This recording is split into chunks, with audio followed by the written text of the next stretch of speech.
Welcome to IU Guy, and we are finally back into the 2022 college basketball season. And today we'll be going over Caleb's very first preseason rankings. We had it last year. There's a new format, so I just wanted you guys to see. You might be able to comment like if you like this format better than the one with the marker board. But let's get right into it here. So we're gonna go right into it with our first ranking. 1 through 5, we're going to go. So, number 1 will be North Carolina, 2, Gonzaga, 3, Kentucky, 4, Kansas, and 5, Houston. And I moved Houston down to 5 because I'm not really sure. They never really played a tough conference. Last year was the farthest they've really gotten in the tournament. And, you know, they normally get this hype, and they never really finish through in the tournament. So they're gonna be number 5, but they do have a good team. Kentucky, they're looking good again. They have, I'm pretty sure they still have Oscar. And yeah, it's just basically the same top 5 every year besides Houston. And that's your top 5 for you. Now let's move to 6 through 10. At number 6 we have Baylor, 7 Duke, 8 Creighton, 9 Arkansas, 10 Tennessee. And this is a pretty good group here that I think can really excel this season and move up in the rankings. They're really high up now, and I think they can keep going up high. You definitely move UCLA down there because Pac-12 really hasn't been the best, and I never really believed in UCLA for these last couple of years. I feel like they've been a bit overhyped.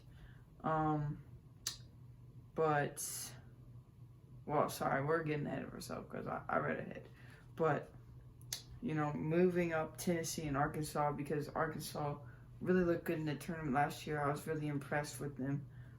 Tennessee looked good last year too. Creighton, again, has some pretty good recruits. I don't know if they can piece it all together. Let's get to 11 through 15 now. So we're going to go UCLA, Texas, Indiana, Auburn, and TCU. And this is a good one because Indiana is finally back in the rankings, number 13. I forgot to mention this earlier too. If you see the asterisk sign by them, that means they are different in my rankings compared to the AP rankings. So for like Kentucky and UCLA and all that, they'll have it, and their original rankings are different from my rankings, and that's just a way for you to tell and make it easier. But back to these 11 through 15. Indiana looks really good. They might be they're a weird team because they're a mix between really young and really old, but their recruits look phenomenal, and I can't wait to see what the season holds for Indiana. I'll try and get a video on that tomorrow. I have basketball, so that's the reason why I've been holding back on this video for a while. I know these rankings have been out for quite a bit. So let's move on to 16 through 20. 16 we have Villanova, 17 Arizona, 18 San Diego State, 19 Alabama, and 20 Oregon. And this is pretty straight up here. Basically, the group that I see having the most potential to move up in the rankings is definitely Alabama. Coach O is really good. I like him. He's a great coach, and he's really recruited well, and he has a great team. I think that last year they just sold, basically, and they should be able to change it around pretty soon. Next, let's get to 21 through 25. That will end up our top 25 here.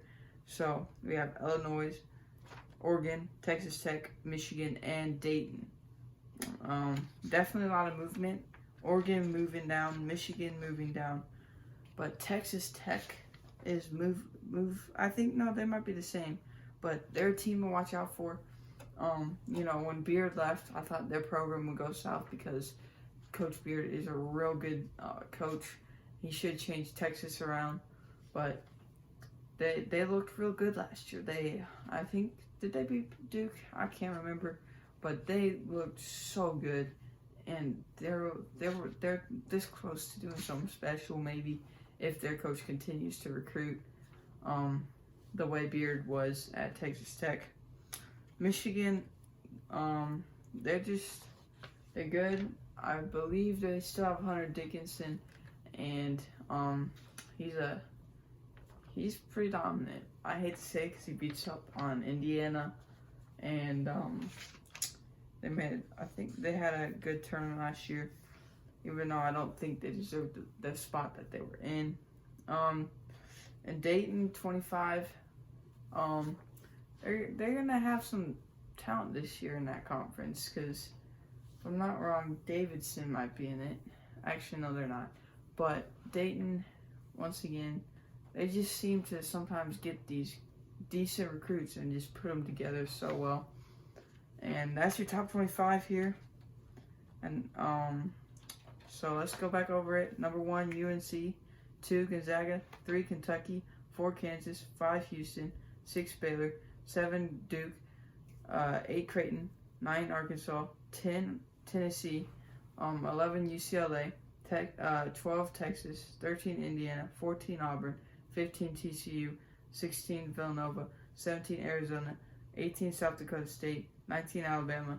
20 is Oregon. 21 is Illinois. 22 is Oregon. Well, my fault. I put that twice. Whatever. 23 is Texas Tech. 24 is Michigan. 25 is Dayton. And now let's get to our last 5 out here. And it will be number 26, UConn. 27, Texas A&M. 28, Iowa. 29, Michigan State. And 30, Ohio State. UConn can really make a push this year, I think. Last year they looked so good. I was really writing what they were doing. I thought they would make it pretty far in the tournament. And this year I think they can do the same. Have the same talents. Iowa, they lost Keegan Murray, but their coach can really find ways to get their team on track and good. And they have shooters. That's just what Iowa has. They're good shooters, good ball handlers, just scrappy. Ohio State, missing E.J. Liddell, but they had a great base around E.J. Liddell last year, and they can really capitalize here. And that is Ben Caleb's top 25 and +5 rankings here today. Let's get to the end here. Make sure you do the thing. Comment if you like this style better. I know it was a bit sloppy because I haven't made a video like this in a while. And comment if you like the marker board one, or if you like this new one with the graphics on the side. Alright, see you. Let's get it.